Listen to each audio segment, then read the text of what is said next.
संबलपुर नाक्टिदेउल विद्युत तार लगी 3 हाथींकर मृत्यु घटना राज्य सरकार एक्शन वन विभाग त्वरित कार्यानुष्ठान ग्रहण करिछि। 2 जन फरेस्टर समेत 3 जन क्षेत्र कर्मचारी को निलंबित करा जाइछि। सेहीपरि रेढ़ाखोल डीएफओ एवं नाकटिदेउल रेंजर विरोध में कार्यानुष्ठान पई सुपारिश करा जाइछि। एही घटना रे संपृक्त 4 शिकारी को गिरफ्त करा जाइछि।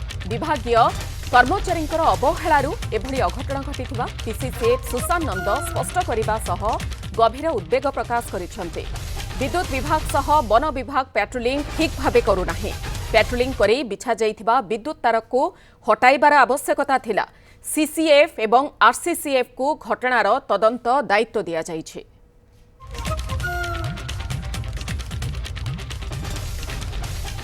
संपर्क में अधिक सूचना देवाई संबलपुर ब्यूरो चीफ गुणमणि विश्वाल आम सहित रहुंट। गुणमणि गोटे प्रकार राज्य सरकार एक्शन मोड को आसी किछि जन को निलंबित करने सहित अन्य एक्शन नेबाई गोटे प्रकार कार्यानुष्ठान ग्रहण करा बोली सूचना देइछन्ति।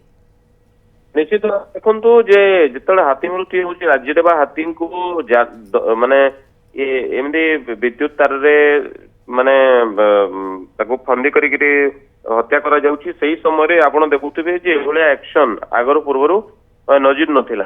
प्रायतः माने जोठी विभिन्न वन्य जंतु को शिकार करुथिले सही समय धरा पडुथिले, किंतु एटा देखंतु जे 24 घंटा पुरिने 4 जन शिकारी को गिरफ्त करिछि वन विभाग एवं 3 जनक ऊपर एक्शन नेछि निज विभाग 2 जन फॉरेस्टर एवं ता संगरे अन्य जन कर्मचारी निलंबित होती।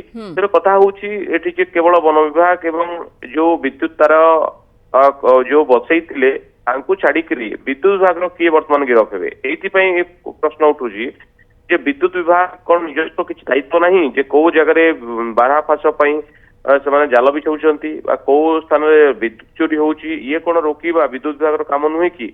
द्वितीय कथा है जे जितेबले एभली घटना घटुची तेबे निश्चित भाव में मनीष पूर्व मरीथिबा नजर रहुची।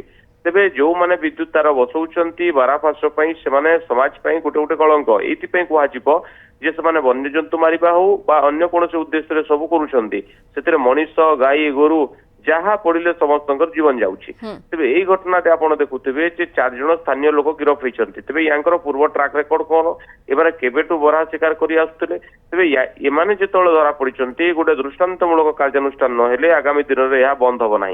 कहीं देखुए सारा राज्य में बराह शिकार विद्युत तार बिछाइबा एवं विद्युत तार बिछाइला लगी विभिन्न जीवजंतुंकर जीवन जीवा ये एक नुआ घटना नुह, किंतु ये घटना बारंबार घटवार मूल उद्देश्य यह जो कार्यानुष्ठान नौछि कार्यानुष्ठान काट करूना।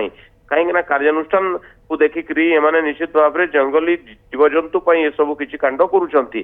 तेबे आगामी दिन में किभली ये कांडर पुनरावृत्ति न हबो एवं वन विभाग जो कर्मचारी निलंबित होती निलंबनटा दीर्घ समय जारी रहू। ये कह कथा जे जदि माने गोटे आई ओपनर न हो घटना आगामी दिन में हाथी वंश लोप पाइबे एवं अन्य वन्य जंतु जो शिकार कर देखुए नाकटिदेउल संबर हूँ बारहा हूँ हरिण हूँ ये तमाम जिनस वृद्धि पाइब। निहाती भाव में शिकारी माने गोटे प्रकार वन्यजंतु शिकार करने जेते पदक्षेप नेउछंती सेतिकी कार्यानुष्ठान वन विभाग तरफ करा जाउ नाही। शिकारी मानकु रोक लगाइबा उपरे एपटे वन विभाग कार्य अवहेला विद्युत विभाग कार्य अवहेला ये सबू को नहीं जो भली भाव में अनेक अघटनर दृश्य सामना को आसुची। ये तो गोटे प्रकार जहाँ आपण सूचना मध्य रखुथिले जे घटना घटिबार किछि दिन मध्य ही एक्शन को आसीछंती राज्य सरकार एवं वन विभाग किछि कर्मचारी सहित अधिकारी निलंबित करने प्रेसर पड़ा आरंभ होलानी।